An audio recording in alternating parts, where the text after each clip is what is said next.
Dear children, last day I was taught lesson first in history, Napoleonic War. Now look page number 13, the making of nationalism in Europe. The map of mid-18th century Europe shows that there were no nation state like today. The present Germany, Italy and Switzerland were divided in kingdoms, duchies and cantons whose rulers had the autonomous territories. They spoke different languages and belonged to different ethnic groups. The Habsburg Empire ruling over Austria-Hungary was the patchwork of many different regions and peoples.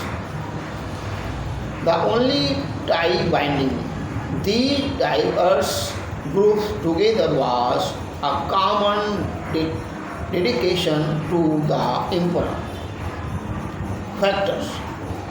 In spite of being many, several factors led to the rise of the nation state as under.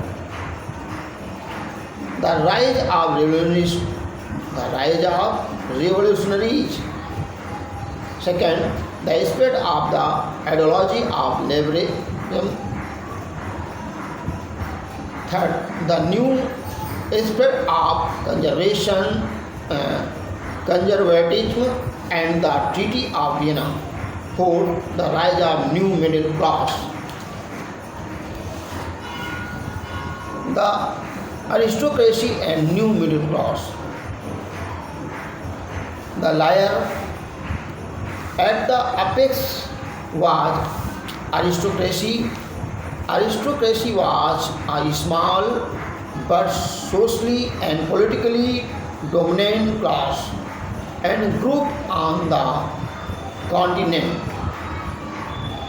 The members of this class were united by a common way of life that cut across regional divisions. They owned estate in the countryside beside town houses. They spoke French for purposes of diplomacy and in high society. Their families were often connected by ties of marriage.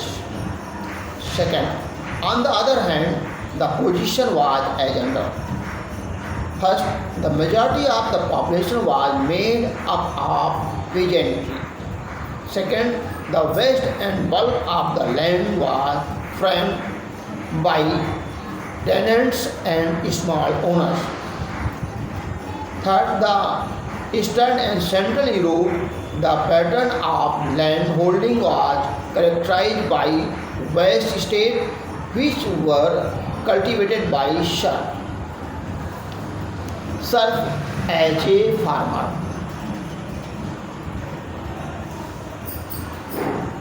Industrial production. The Western and Central Europe industrial production brought emergence of commercial classes.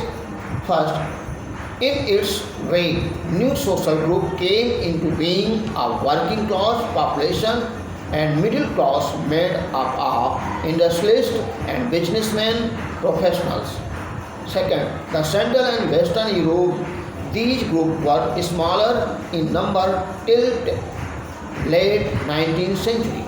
Third, it was among the educated liberal middle classes that ideas of national unity following the abolition of aristocratic privilege gained popularity. What did liberal nationalism stand for? Ideas of national unity in the early 19th century Europe were closely related to the ideology of liberalism.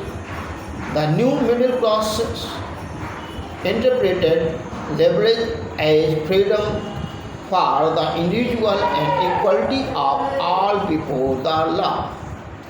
Throughout the 19th and early 20th century, there were the movements demanding the equal political rights, that is, universal suffrage or the right to vote.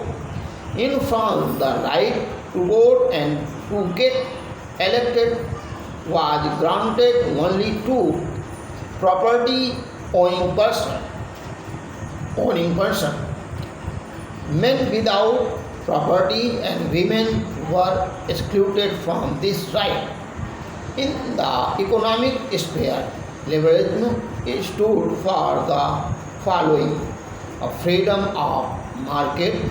Second, the abolition of state-imposed restriction on the movement of goods and capital. Hence, in 1834, at the initiative of Prussia, a custom union or Zollverein was formed. It was joined by most of the German states.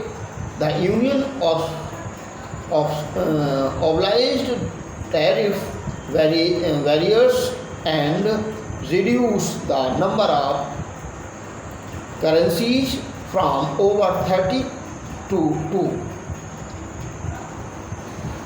Now, next day, a new censorship, new conservatism after 1815. Next.